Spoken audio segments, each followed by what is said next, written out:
Ooh, I'm tired. I think I need a stretch in my life.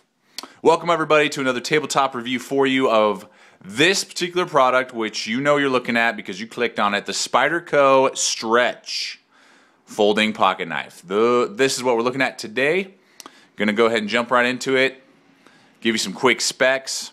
We're looking at a black FRN fiberglass reinforced nylon handle with a closed length of 4 7/16 inches long. The blade is exactly 3.5 inches long, made out of Vg10 steel, full flat grind in Seki City, Japan. Weighs 3.4 ounces. Hole diameter is 9/16. Blade thickness is 1/8 of an inch.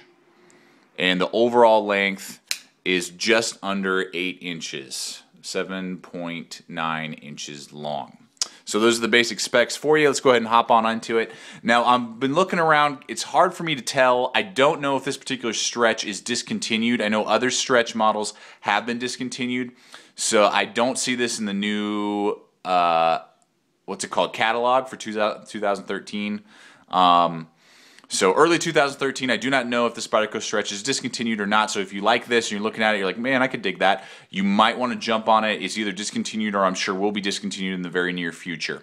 Going on to the blade. Very unique looking blade, different than a lot of the other Spydercos we have seen here on this channel, and I'm sure you've seen out there. The Vg10 steel is awesome, high quality Japanese steel. You're not going to regret owning that. I love Vg10, had great success with Vg10. And this is no exception. Satin finish and wicked sharp out of the box like you would expect from Spyderco. Razor sharp. You could shave with this thing and just slices perfectly with that full flat grind. I mean, just love it. The cutting edge itself, I believe, is about 3.3 inches long. You got this kind of blank area here with this finger choil that Spyderco does a lot, and this finger choil does a great job, and we'll get to that in a minute. But it's about 3.3 inches of actual cutting length.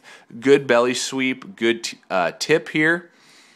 Kind of a bird, definitely a bird-looking design, bird beak kind of design.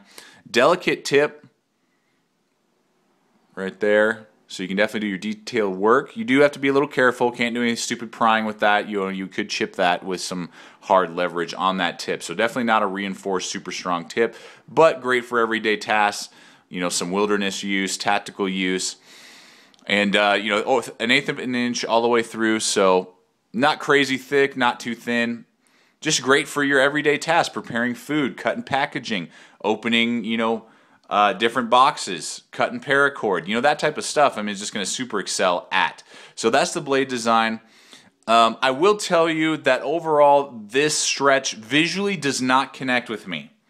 Not a bad knife at all. It just is ugly, in my opinion. It doesn't look sleek. It's not smooth. It's kind of weird and, you know, kind of look, I don't know, reminds me of a dodo bird or something.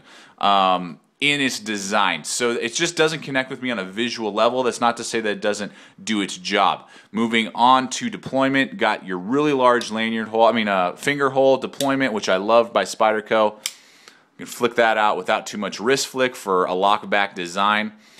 And I mean, it's going to get, you know, a huge meat of your thumb in there. You can get your thumb in there with your nail. Like this is how I usually like to deploy Spydercos, and then boom, without even really any wrist flick, you can get that open without any problem. You are fighting against a lockback design, so it's not, you know, wicked fast like maybe some other Spydercos you may know, but it is smooth, very, very smooth. You just got to definitely get a little bit of leverage on it to whip it out. So the deployment, nothing to complain about. Everything you would expect from, you know, Spyderco Endura, Spyderco, you know, Delica, all those type of lockback designs that Spyderco produces, you're going to get that with the deployment of this Spyderco Stretch. Let's go ahead and go on to ergonomics and lockup in my hand. I wear large size gloves, and the lockup, you know, Spyderco does an awesome job with thumb ramps and jimping. This is an awesome, huge, pronounced thumb ramp, very large, great thumb ramp there. Finger choil back here, so for my slicing, you know, tasks, penetrating, stabbing if I had to use it in a defensive format, reverse grip.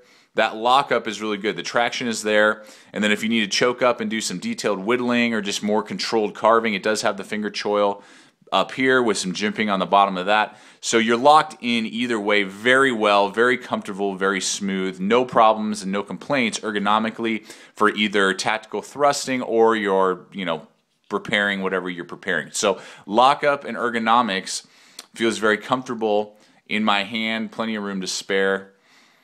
Nothing to really complain about with that FRN handle like we all know and are used to. Medium texturing, I mean, it's not fantastic. It does feel like plastic, but that's what helps with the weight. Lightweight, 3.4 ounces. So definitely a lightweight pocket knife with machined out liners in there. And you're not going to feel this in your pocket. Nice and slim when it's collapsed and folded up. The profile is nice and small and slim where you're not going to realize you're even carrying the pocket knife in your hand. So that's ergos, nice palm swell, all the things that you'd expect from a good Spyderco knife. Let's go ahead and go to lockup. This lockback design, Daniel Dent, great lockup, no wiggle left, right, up, down, really, really nice, strong, secure, solid, and you can kick it into place. Kick it without too much trouble, boom, close it one-handed. I love it when people complain about lockback designs that have the center. Now, if it's centered, it's fine. If you have a lockback design back here, it is very difficult to close one-handed. But if it's in the center of the handle like this one, it's very easy to close one-handed. You just kick it, boom, close it, you're good to go, whip it open. Kick, close, you're good. So lockback is everything you would expect from, again, like I said, Delicas and Enduras and all those type of models. That's what you're going to expect. That's what you're going to get. Finally, pocket clip. Design like so many others, nice, blacked out, little Spyderco logo over their lanyard hole. You can definitely get paracord through, tip up, tip down, left, right. So totally ambidextrous blade. You can carry it any way you want. And pocket clip is same as all the others, strong, durable, rides on the Spyderco logo, so it's not going to tear up your pocket, slide out really nice, but has enough tension that it's not just going to fall out of your pocket. So those are the basic specs for you of this Spyderco Stretch. My opinion, it is definitely an in-between. If a Spyderco Endura is just too big for you, or legally you're not allowed to carry it, because of the size of the blade, because it has a 3.75-inch blade, but a Spyderco Delica is just too small for you, it doesn't fit your hand right, or you just want something that's bigger than a 2.9-inch blade, then this is your medium. This is the knife that's in between. It's 3.5 inches, lightweight enough, has similar ergonomics, similar deployment, but is right in between the legal length of almost every state that I know of 3.5 inches, but is larger than a Delica, but same steel, Vg10, and all the things you would expect. The only downside for me personally is it's just ugly. I don't gravitate to it because of its looks at all. That doesn't mean that its functionality isn't there. It's definitely a functional knife, enjoyable to use. It just looks really, really ugly in my opinion. Definitely a dodo bird. So if you need to stretch out a little bit from your Delica, Spyderco Delica, or you need to shrink a little from your Endura, the Spyderco Stretch would be a perfect, fantastic option offered to you by Spyderco early 2013, possibly discontinued or will be in the near future. So grab one while you can. Thanks for watching. Stay equipped, stay prepared, and I'll see you out there.